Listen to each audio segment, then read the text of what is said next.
November 10. The sign. And he said to them, The Sabbath was made for man, and not man for the Sabbath. Mark 2:27.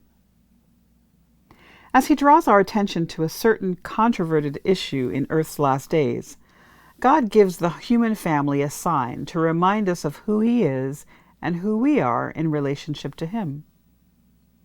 In the everlasting gospel found in Revelation 14, an angel flies in the midst of heaven, attracting the attention of all, and proclaims with a loud voice, Worship him who made heaven and earth, the sea and springs of water. Revelation 14:7. In quoting the fourth commandment, John, the writer of Revelation, calls us to worship Jesus as Creator by observing the seventh-day Sabbath. Just 33 verses into the Bible, we are introduced to the Bible. Just 33 verses into the Bible, we are introduced to the Sabbath.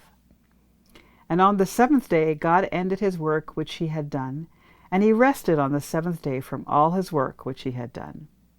Then God blessed the seventh day and sanctified it, because in it he rested from all his work which God had created and made. Genesis 2:2-3. Jesus, who gave the Sabbath at creation, stated that the Sabbath was made for man. Mark 2:27. The Sabbath is an eternal sign of God's creative power. In keeping the seventh-day Sabbath, God's people recognize his authority in their lives and their complete dependence upon him. The Sabbath isn't a work done by Christians to curry favor with God. It is an acceptance of God's goodness, a time to rest from our work just as God rested from his at the conclusion of the creation week. The Sabbath is a sign of righteousness by faith, as disciples of Jesus allow God's will to be carried out in their lives. The busyness of life could easily be permitted to squeeze the Sabbath out of a believer's life.